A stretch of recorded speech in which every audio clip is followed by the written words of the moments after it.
Welcome back to the Tech Talks Daily Podcast. I'm your host, Neil C. Hughes, and today I want to invite you to dive into the evolving world of technology with a special guest, Todd Olson, CEO of Pendo, who's going to be returning for his hat trick of appearances on the show. And in this episode, we're going to explore how traditional enterprises are reshaping themselves as tech companies, but also learn more about the nuances of AI adoption across different regions and also the importance of digital customer experiences.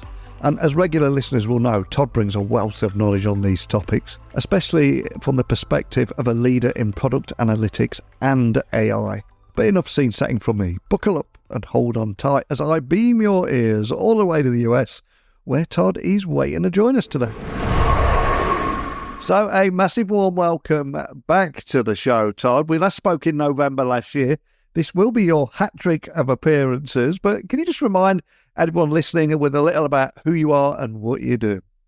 Are people supposed to throw hats at me now? Like, what's going on? So, but no, thank you very much. It's great to be here. So Todd Olson, CEO, co-founder of Pendo. Pendo is a software provider that helps improve the experiences of other software and digital applications, everything from customer-facing apps to employee-facing apps. Well, it's always a pleasure to get you back on the podcast. And there's some pretty big headlines this year. And for once, we're not going to talk about ChatGPT, but although at least not for the moment, but almost half of traditional enterprises are now identifying themselves as tech companies. So can you tell me a little bit more about the psychological and cultural impacts of an identity shift like this, especially for sectors that might have been historically proudly non-tech, like agriculture and manufacturing, for example? Well, I think it's a powerful stat, and I think it's really indicative of what we've been seeing for a long time. Maybe it's great that people are finally acknowledging this reality of the future, that if you're not a software company, you're very likely going to be left behind and obsolete. But what does it mean? It's a total shift in thinking. One, they aren't built like software companies. They probably don't have all the right roles and responsibilities. Building software projects are very different than building hardware projects. I think one of the biggest areas is just cycle times. The time at which it takes to produce something is typically much more condensed. Therefore, in software companies, we like to do things like experimentation and continuous release. And I think we have a bias towards getting software in front of consumers or users faster, with the idea that we can then measure it and get feedback and ultimately influence that next cycle. Whereas in more traditional businesses, the cycles are so much longer, there isn't an opportunity to incorporate feedback back into that process as much. So they just sort of have that mentality of experimentation built in to their culture as much as, say, folks have been doing software for a lot longer periods of time. So, I think the other thing that I like to think about too is this shift in mentality from project-based work. We're doing a project, we deliver that project, we move on to the next project, to a product-based world where we ship this thing, and guess what? It's alive. I think of software as I wouldn't call it a living being. It's probably too humanizing, but the idea is that it needs care and feeding. It's going to have issues. There's going to be challenges with it. It needs to be updated. Once you ship something, in the software world or a software company, that's the beginning, not the end. And that is a completely different mentality. So those are the things that really come to mind. They think about that kind of overarching tradition we're seeing in the economy. So it's very exciting though. And it's so refreshing to hear someone talk about applications and software that way. I've been from an IT background myself and seen all too often with those projects that just throw something over the fence and then that's it, it's finished with. And as you said, that's not the case at all. And another big stat that your report highlights is that 75% of companies using product analytics tools have seen a positive impact. So can you tell me a little bit more about some of the kinds of decisions that these tools are aiding and are there any gaps there still that exist in this world too? Yeah, it's kind of a no shit statistic, right? So yeah, of course they're getting value out of it. So But yeah, I mean, and I think the power of analytics is that, obviously data can be used to drive a lot of different use cases. And I think, as we highlight in the report, and as we've seen, like one of the, like, I guess the highest level of use case that I like to think about, like step back as either executive or a leader and look high, is just overall ROI on our R&D spend. So for example, if we're spending all this money on software development, or IT professionals, what are we getting for that? And if software is coming out that is not being used, or not being used in the manner to which we thought and or desired for our business, that is waste. And we want to, in many cases, eliminate waste. So I think this concept of efficiency, eliminating waste, that's kind of, to me, the highest order of insights one would gain from product analytics. But if I go click deeper and I start thinking about measuring specific feature usage, a lot of context is dependent upon what that feature actually is. Is that feature being used to drive growth for the business? Is that feature used for things like self-service? Is that feature supposed to help increase customer and or user satisfaction? And if someone is not doing it, you're ultimately not benefiting from the intended value of that thing that you spent time building. So I think that's where I think the biggest value add is, like everyone, when you build something and ship something, it has hopefully has a business case or an intended value. Ensuring that you actually get that intended value, I think is really, really critical. And unlike the US, over here in the UK, people seem much more, or businesses seem a little more hesitant in adopting AI and machine learning tools. And even in Europe, in the EU there, they've created this AI Act, and there's a bit of a fallout over, can't even agree on what that will look like. So why do you think there is such a cautious approach over here on the other side of the pond? And do you see that changing in the near future as we hit 2024? No, I don't actually. That's the easy one. Look, I think Europe has had a very different approach to some of these new technologies, and it seems to be more a regulatory first approach rather than, I think, the U.S. approach, which is like, hey, let's see what this actually does and what it means, and then we'll regulate after. So I think, and I think the U.S. position has been, we don't want to stifle innovation. We want things to take hold. I think Europe has had an opposite. Like, we're concerned about innovation and we want to make sure we control it before things get out of hand. And I think that's why you're seeing a level of cautiousness. You're seeing cautiousness because, one, there's a lot of uncertainty and unknown. Yeah. This thing's cool. It seems transformational. People start using it, but there are unanswered questions like, hey, if I type in data into a prompt, is that whatever I type in being used to retrain the model, and could end up my proprietary question, or if I include proprietary data within my question, could it end up in someone else's answer? Well, that's a scary thing, depending on what I put in there, right?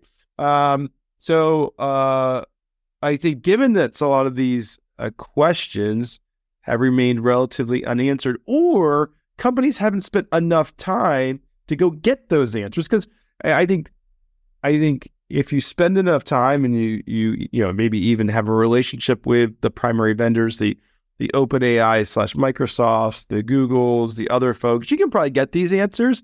But a lot of companies, truthfully, haven't invested really the time to go that extra level of detail to understand what it means to their businesses. So given that, there's just an overall cautiousness. I think there's going to be a continued level of cautiousness going into the year, mostly around privacy. I think is probably, I think is the biggest why. Yes, there's a later why of cautiousness around, the role of AI and humanity, and is it going to start, old Terminator questions. I don't think that's the primary reason, and I think that's probably an extreme set. a niche set of individuals. I think rather it's the privacy questions are huge. I guess the other big thing too, I think there's cautiousness around is around this concept of hallucinations, which you've probably also read about. Okay, my company's using AI. Like, how much do we trust the answers? And I think that's a really interesting problem. I think there's new emerging technologies like RAG and others that are intended to address it. But I think like there's generally a worry that that it could share something incorrect that then someone at your company will go shares with a customer. Well, that sounds pretty terrible. And or makes a business decision that has, some ramification or some financial outcome. I think those are the things that, I think there's going to be a lot of caution. So, I think my advice is like any new technology, test it, vet it, trial it. I'll use an example internally. Our go-to-market teams, specifically our outbound calling teams, we're looking at ways in which they could augment their ability to craft personalized emails to have a higher conversion rate when they're communicating with prospects. And they tested an AI-based system to do it versus our best reps who were doing it. And it turns out if you run the test, our best reps outperform the AI significantly. So we're not using it yet for that particular use case. But we tested it and we had a theory that it could, and it was certainly more efficient. It saved us time. But look, ultimately we measure on outcomes and conversion rates. And if it doesn't work, we're not going to use it. And does it mean in a year it won't work? Maybe in a year they refine it and make it better. And that'll be but I think I'd recommend any company test it first, try it out first. 100% with you on that. And of course, the other big sensationalist headlines we've seen in our news feeds is AI replacing people. There's a huge debate around that. But if you look beyond that, then you'll see an even bigger debate around how it actually needs more jobs, more workers, and talent acquisition and retention is a much bigger topic, I would argue. So with so many new hires coming from tech companies, though, how are traditional companies managing the integration of these new roles into their existing structures? And are there any challenges that you're seeing them encounter as a result too? Well, look, I think as we're having more roles and folks, growing their careers professionally, I think you got to invest in training and professional development. I think what I think would be a bad decision is taking someone. I'll give an example that something I've seen that's kind of relevant to our market and space, our customer base, is I've seen traditional companies take, say, project managers or people from various aspects of business and just make them product managers without training them on what it is to be a product manager and how to do it and how to write well-formed requirements and how to negotiate with engineering teams around scope and function. And that's a bad idea. Just because titles share a few words does not mean at all that they're related and have very different skills. Like the craft is different.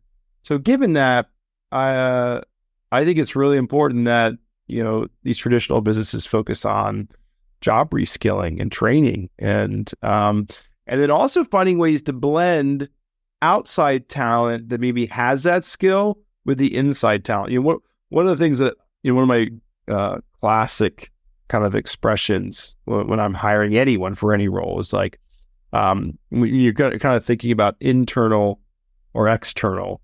In some cases, you have a lot of internal candidates that know the company, they know the product, they know the people, but they may not know the role. And then you can hire someone from the outside that know the role, but don't know the company and the people and the product, right? And I think the best teams are ones where you like kind of meld it together, because then the people that come in and know the role can teach the existing folks, and then the existing folks can help teach and onboard the new folks on what it means to work at this company and how do you get things done. And as you know, there's like that sort of tacit knowledge of how to get things done at a large organization. That is something that you have to learn through trial and error.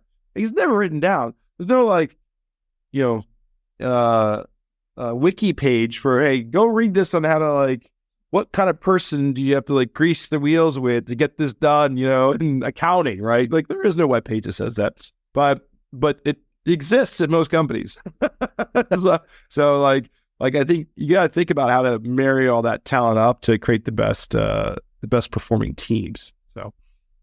And when it comes to things like growth strategies, I think product-led growth strategies have long been the famous hallmark of tech companies. So how successfully are traditional companies adapting to PLG-like tactics? And are they encountering any challenges or limitations as a result? Well, I think it depends on the company.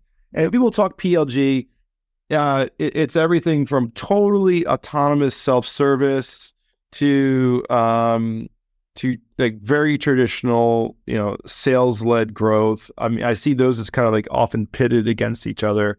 Look, some industries, like if you're a manufacturer, or you're selling, let's say you're selling to manufacturing, that's probably a better example, or even selling to the government, even better example.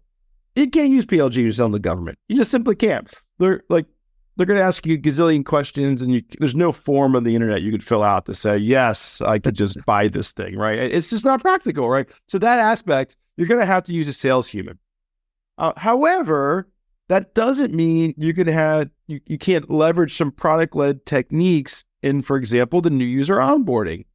Like that could be self-service. That could be a beautiful product-led experience where a new user logs in, they get greeted by a message, it kind of guides them into the product, kind of holds their hand along the way in a digital way. Like there's nothing that says that can't be a product-led experience. So I think when we talk to traditional businesses, we try to focus on areas of the business where we think product-led techniques can help within the constraints of how their industry actually operates. And another good example is self-service.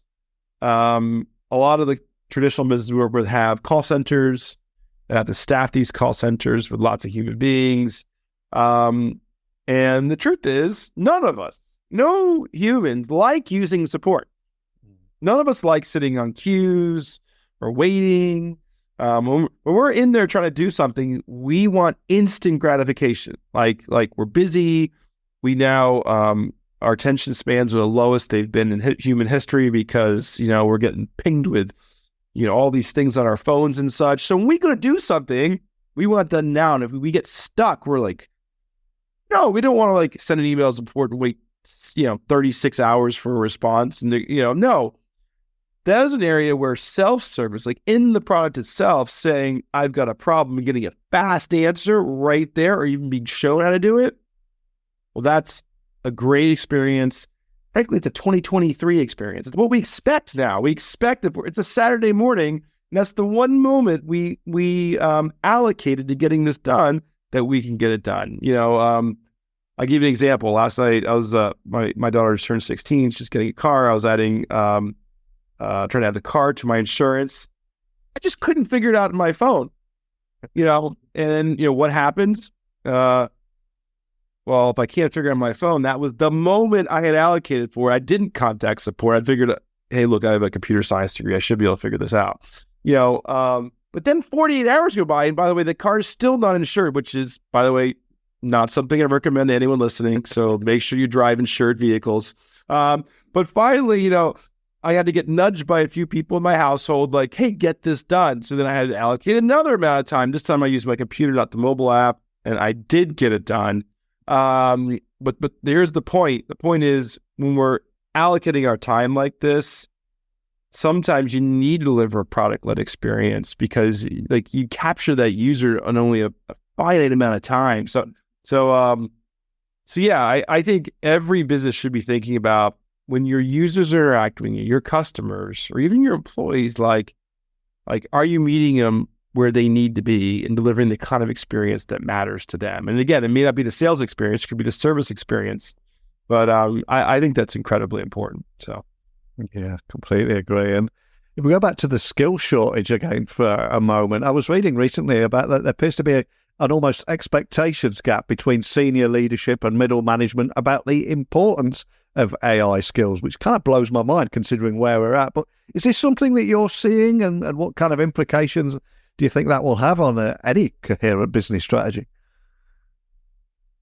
Yeah, that's an interesting one. There's, look, I can wax on about what I think about that discrepancy, but one doesn't surprise me.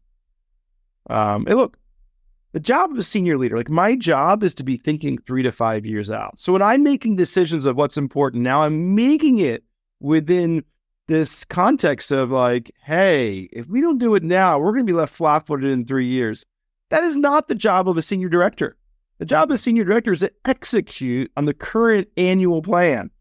So when they see all this AI stuff coming, they're like, whoa, I already had a plan. Why are you changing the plan up? Or why are you disrupting it? Is this new thing that, I've seen things come and go. You hear that level of skepticism from that level, but it's not their job to think that far out.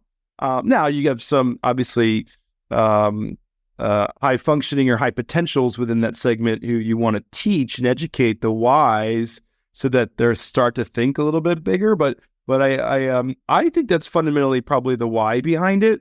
I don't think AI, aside from NVIDIA and a handful of companies, is affecting this year's fiscal numbers. Maybe some, but those are probably the outliers.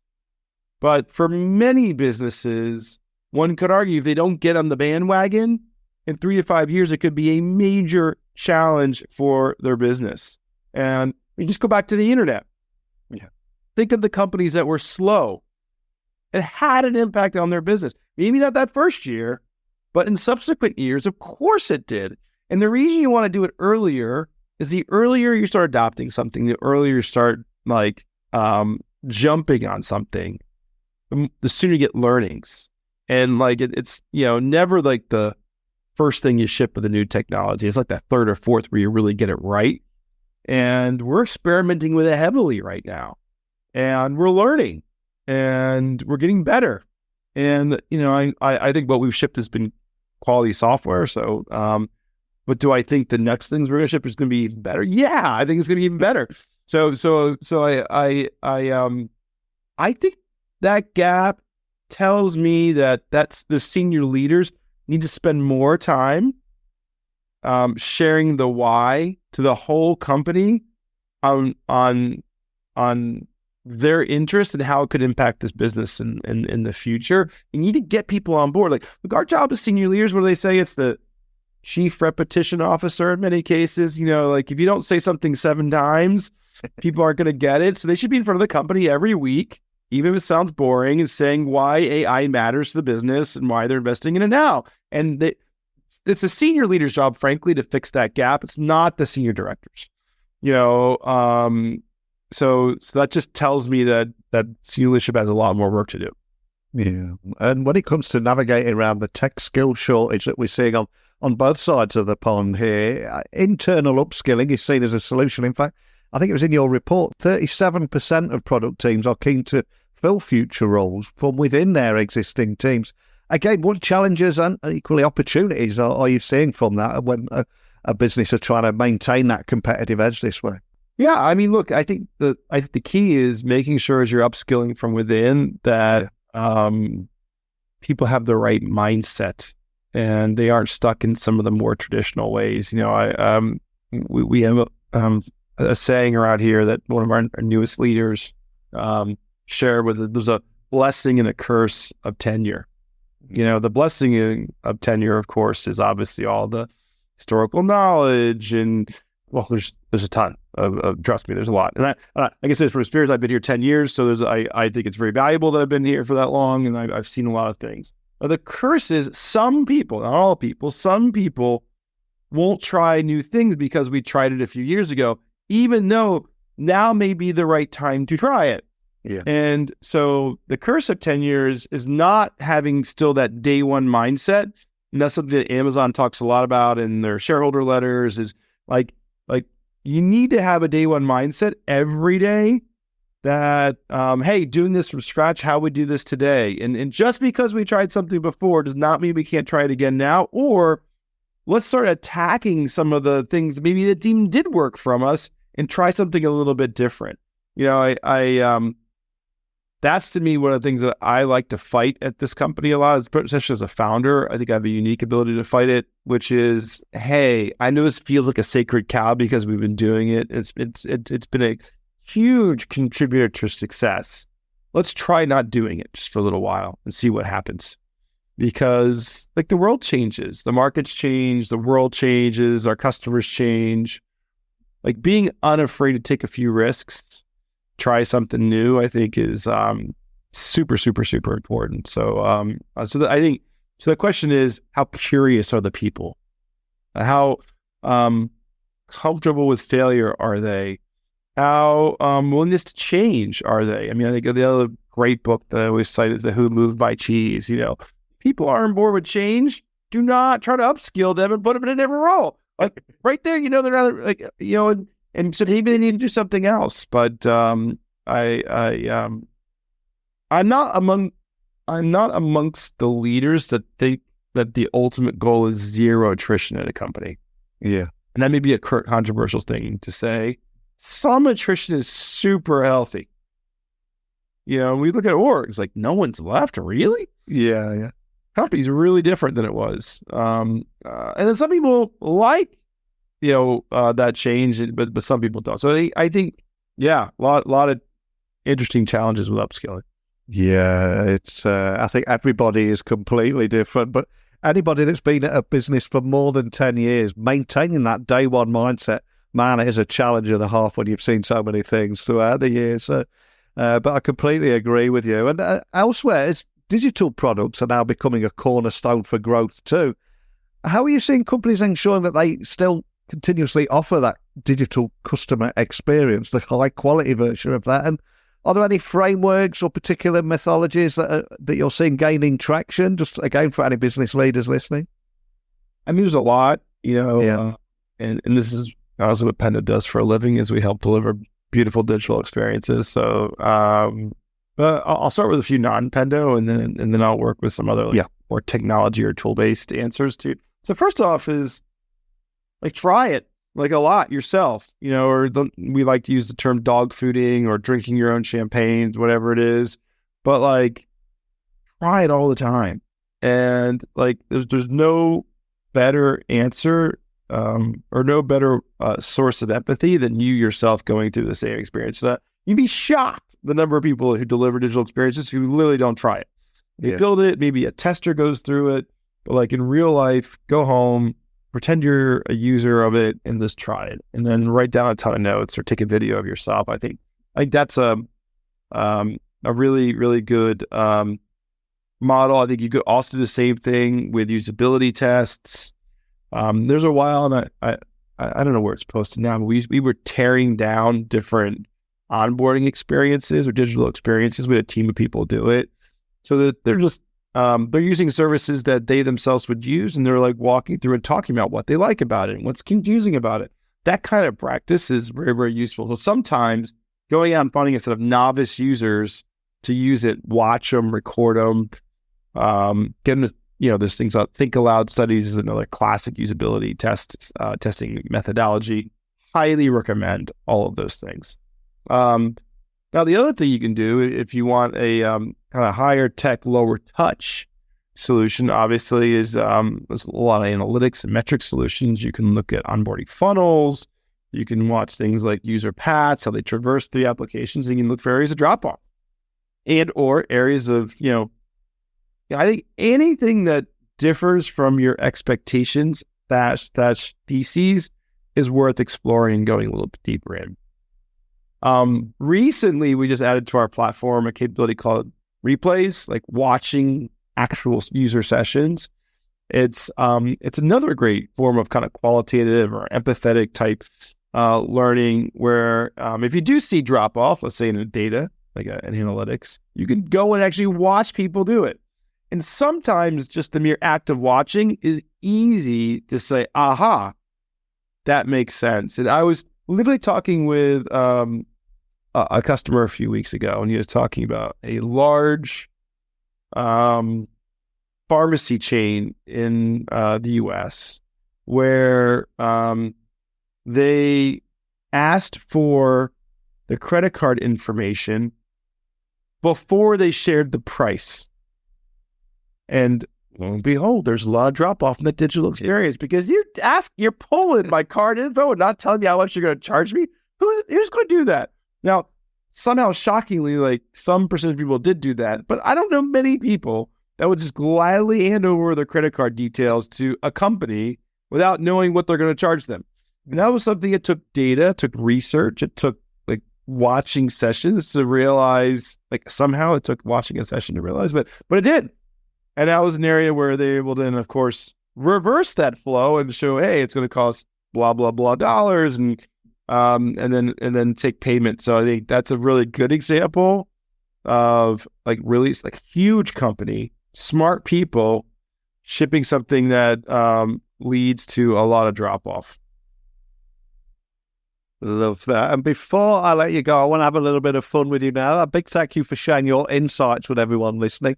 But I'm going to ask you to leave everyone listening with one final gift, especially as it's the holiday season and possibly one of the few times a year that many will get to sit down and read a book. But if there is one book that you'd like to recommend to our Amazon wish list, what would you like to leave everyone listening with and why? Well, if folks haven't read it yet, I would highly recommend the Elon Musk biography by Walter Isaacson. And look, I know that that's a polarizing individual, but I want people to separate maybe what they think of him as a human being or his views on things from just his role as an innovator / product person. And the book shares it's some of the stories around how he thinks about product problems and innovation. Very inspiring. And I think they're widely applicable across pretty much every industry, but he takes sort of a day one mindset across all these companies that he's launching in these markets, and he also challenges norms like nearly daily, and really inspiring for me. Like I got so many ideas walking out of at reading this book, where I was jotting notes a lot, and his personal life or whatever aside, I just think there's a lot of inspiration in these things like SpaceX is a great story, Tesla's a great story. Like those two stories alone are just incredibly fascinating. So I recommend. Perfect. Well, I'll get that added to the Amazon wish list so people can check that out. And we've talked about a lot today, including the report from Pendo. So for anyone listening wanting to check that out, find out more information about the work that you do at Pendo or contact you or your team, what's the best starting point for everything? Your website's a great resource. So just www.pendo.io. It's a great place to start. We're on LinkedIn. We're on X/Twitter. So you obviously feel free to see us on any of those mediums as well, but I think our website's probably the easiest place to get more information from us. I'll add a link to that as well so people can find you nice and easily. But as always, just a big thank you for coming back on the podcast, sharing your insights on everything from product analytics, AI adoption, digital customer experiences, the importance of the day one mindset, of course, as well, and also invaluable perspectives that you've shared with our audience today, and even leaving us with a great book. But it's your hat trick of appearances without throwing hats at you. But just a big thank you for joining me again. Thanks, Neil. Great to be here.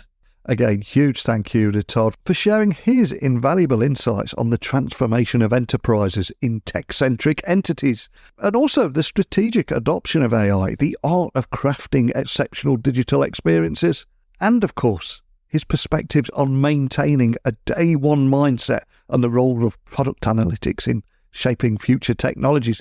For me, the whole conversation was incredibly enlightening. But I'd love to hear your thoughts on anything we talked about today. Please, I know you've got an opinion on this. I don't want you to just passively listen to a monologue. I want to make this a dialogue. I want to incorporate your ideas and opinions too. So email me, techblogwriter@outlook.com, Twitter, LinkedIn, Instagram, just @Neil C. Hughes. Let's keep this conversation going. but it's time for me to grab another mince pie. So thank you for listening as always, and until next time, don't be a stranger.